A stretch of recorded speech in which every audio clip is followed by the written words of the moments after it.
El diccionario de Google, que en nuestros días es más consultado que el diccionario de la Real Academia Española de la Lengua, define la calumnia como una acusación falsa que tiene como objetivo perjudicar o dañar a alguien. En la lengua hebrea hay varias palabras que la Biblia Reina Valera tradujo al español como calumnia.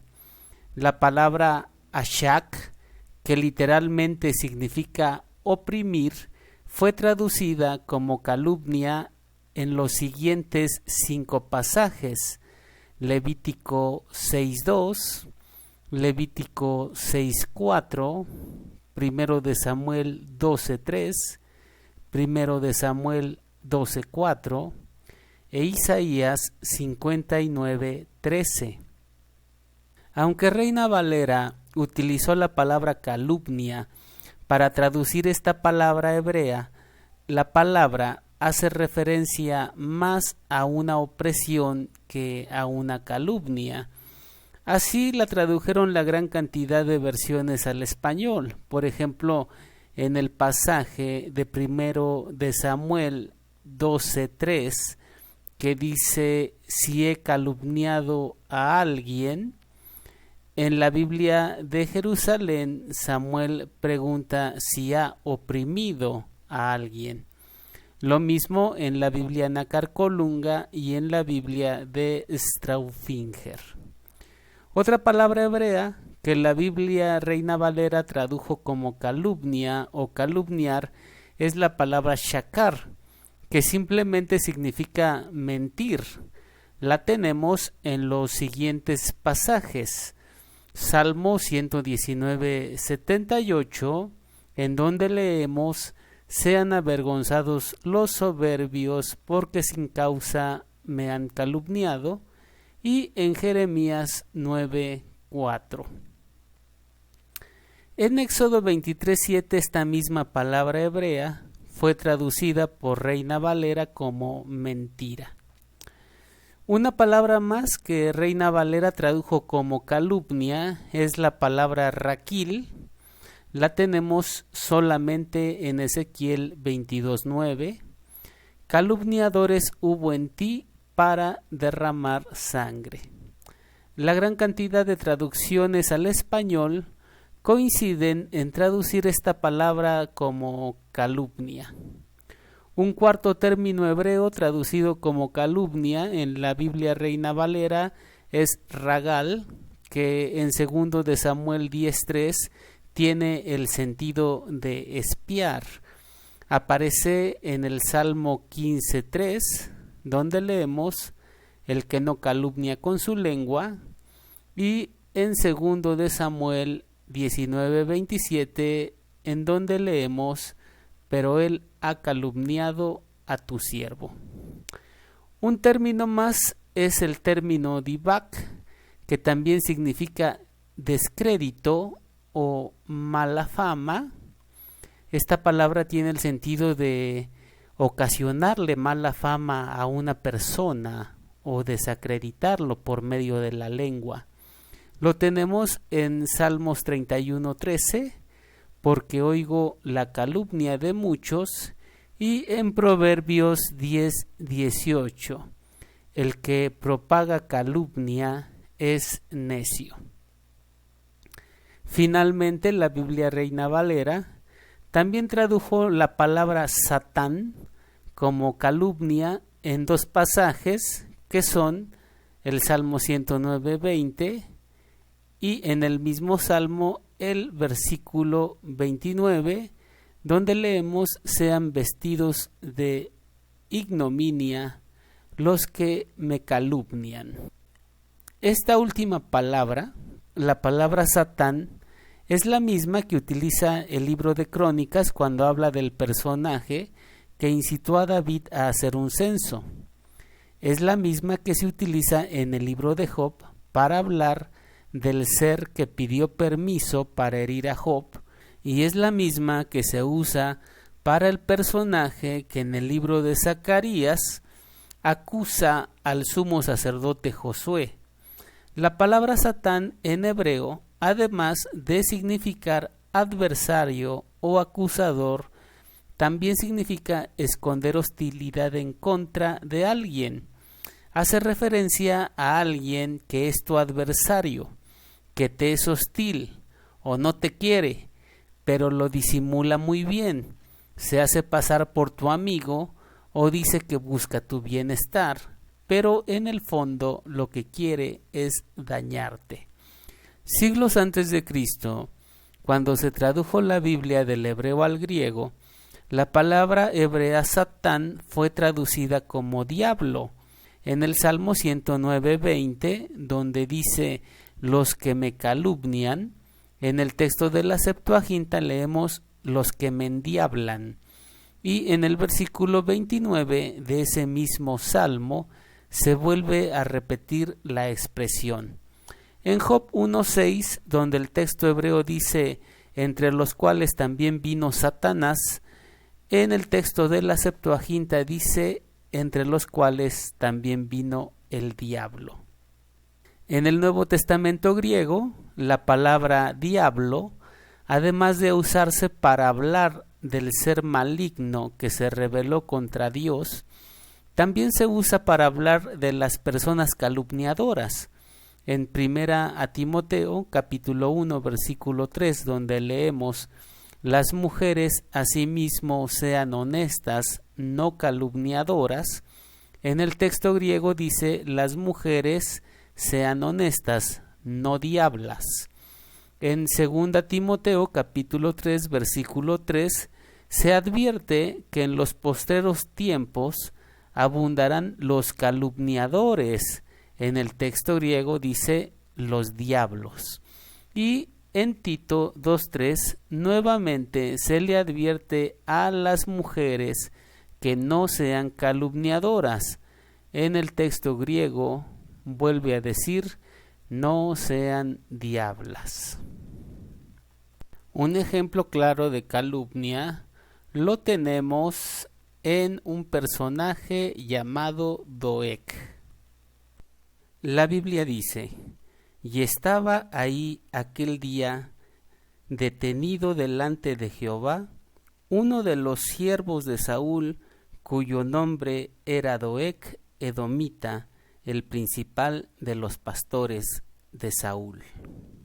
Dijimos que se le llama calumnia a una acusación falsa que tiene como intención dañar a alguien o perjudicarlo.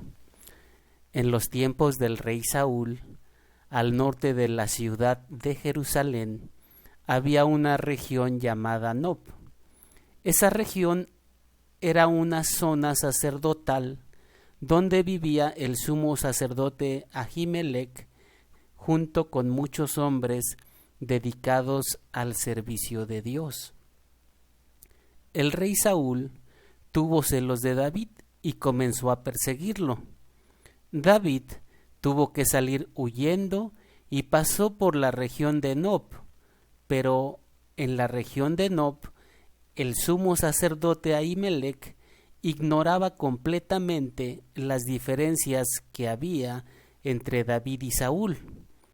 Cuando vio a David, se sorprendió mucho de verlo solo y le preguntó por qué no había alguien con él. David le mintió. Le dijo que el rey Saúl le había encomendado un asunto y le había pedido que nadie lo supiera. Después de decirle esto, le pidió algo de comer y Ahimelech le dio unos panes consagrados. Luego, David le preguntó si no tenía ahí alguna lanza o alguna espada, y Ahimelech le dio la espada de Goliat, que se había quedado guardada en la región de Nob. Después de esto, David se fue de ahí, pero un pastor llamado Doeg alcanzó a verlo todo. Saúl perseguía furiosamente a David, y como no lo podía atrapar, junto a sus hombres, y hablando con ellos, los comenzó a culpar de estar conspirando contra él y de no querer decirle el lugar en donde David estaba escondido.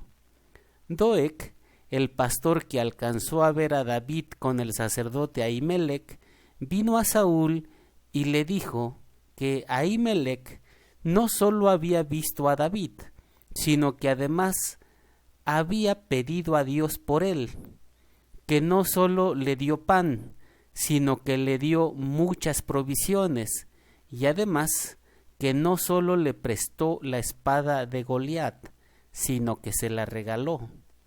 Saúl, enojado, fue a la tierra de Nob a reclamarle al sumo sacerdote el haber ayudado a David. El sumo sacerdote le dijo que David era un buen hombre, que él ni siquiera estaba al tanto de los problemas que tenían entre ellos y que él no había consultado a Dios para favorecer a David. Pero Saúl no le creyó y les dijo a sus ayudantes que lo mataran juntamente con los demás sacerdotes. Los ayudantes no quisieron atentar en contra de los sacerdotes de Jehová. Saúl entonces le pidió a Doeg que él lo hiciera. Doeg se dirigió a la región de Nob y no solo mató a los sacerdotes, también mató a las mujeres, a sus niños y a sus ganados. Un sacerdote logró huir, fue a ver a David y le contó todo lo que había sucedido. David entonces dijo: yo he ocasionado la muerte de todas esas personas. Se le llama calumnia a una acusación falsa que tiene como intención dañar a alguien o perjudicarlo. La calumnia de Doeg contra el sumo sacerdote Ahimelech ocasionó la ira del rey, la muerte de personas inocentes y un enorme sentimiento de culpa en David, porque así es una calumnia. Ocasiona la ira en unos, el sentimiento de culpa en otros, y lo que es peor, causa un gran daño a muchas personas inocentes. Quizá por eso, en el idioma griego, la palabra diablo significa calumniador, porque detrás de algo que ocasiona tanto daño solamente puede estar presente Satanás. El Salmo 52 se escribió recordando este horrible evento en el que David experimentó un enorme sentimiento de culpa y una gran impotencia debido a la muerte de los sacerdotes de Nob. Este salmo comienza diciendo: al músico principal, mezquil de David, cuando vino Doeg a Domita y dio cuenta a Saúl diciéndole: David ha venido a casa de Abimelech. ¿Por qué te jactas de la maldad, oh poderoso? La misericordia de Dios es continua. El salmo comienza hablando del sentimiento de satisfacción que experimentan las personas poderosas como Doeg o Saúl al cometer acciones malvadas y perversas, pero afirma que la misericordia de Dios es más duradera que estos actos perversos. Agravios maquinan tu lengua, como navaja afilada hace engaño. En este versículo se describe el proceder de personas como Doeg. De la misma manera que un asesino afila su cuchillo, el calumniador piensa bien las falsedades que va a decir. Amaste el mal más que el bien, la mentira más que la verdad. Lo que hay detrás de las personas como Doeg, que por medio de sus calumnias ocasionan grandes desgracias, es una falta de amor hacia el bien y hacia la verdad. A ellos no les gusta que a los demás les vaya bien, les desagrada que los demás sean felices y experimentan un gran sentimiento de satisfacción cuando a los demás les ocurren desgracias. Has amado toda suerte de palabras perniciosas, engañosa lengua. Este tipo de personas también sienten una profunda atracción hacia todo tipo de palabras que tienen como fin perjudicar a alguien. A ellos les resulta muy atractiva una charla en la que se está hablando mal de otra persona o se le está destruyendo con la lengua. Les es prácticamente imposible no participar en ese tipo de pláticas. Por tanto, Dios te destruirá para siempre, te asolará y te arrancará de tu morada, y te desarraigará de la tierra de los vivientes. Quizás sin darse cuenta, estos individuos, al estar ocasionando el mal en los demás, están ocasionando su propia ruina. Doeg ocasionó la muerte de personas justas y la expresión Dios te desarraigará de la tierra de los vivientes significa que él va a morir como hizo morir a otros. Lo que nos está diciendo este versículo es que las desgracias que ocasiona el calumniador son las mismas que él algún día habrá de vivir. Verán los justos y temerán, se reirán de él diciendo, he aquí el hombre que no puso a Dios por su fortaleza, sino que confió en la multitud de sus riquezas, y se mantuvo en su maldad. Las desgracias que le suceden al calumniador son un verdadero ejemplo para los demás. Al ver su desgracia, se dan cuenta de que Dios verdaderamente hace justicia. Y así como el calumniador se gozó en la desgracia de los demás se reirán de su desgracia y se darán cuenta que lo mejor es confiar en Dios. Pero yo estoy como olivo verde en la casa de Dios. En la misericordia de Dios confío eternamente y para siempre. Normalmente, ese tipo de personas ocasionan la ira, el decaimiento o la depresión de los demás, pero el salmista expresa que él está como un árbol frondoso. Esto se debe a la misericordia de Dios que lo acompaña y no a su enorme capacidad para enfrentar los problemas o para superarse él mismo. Te alabaré para siempre, porque lo has hecho así, y esperaré en tu nombre, porque es bueno delante de tus santos. Como el salmista sabe que detrás de todos los eventos, incluso los más devastadores, está presente la misericordia de Dios, termina alabándolo y diciendo que esperará en él porque él es bueno delante de sus santos. Los santos, en hebreo los Hasidim, en este salmo son los sacerdotes que se dedican a servir a Dios. Aunque les ocurrieron grandes desgracias debido a una calumnia, Dios será quien en su bondad pondrá las cosas en su lugar. Que el Señor te bendiga y te guarde, que el Señor haga resplandecer su rostro sobre ti y tenga de ti misericordia, vuelva el Señor su rostro sobre ti y te conceda la paz. Amén.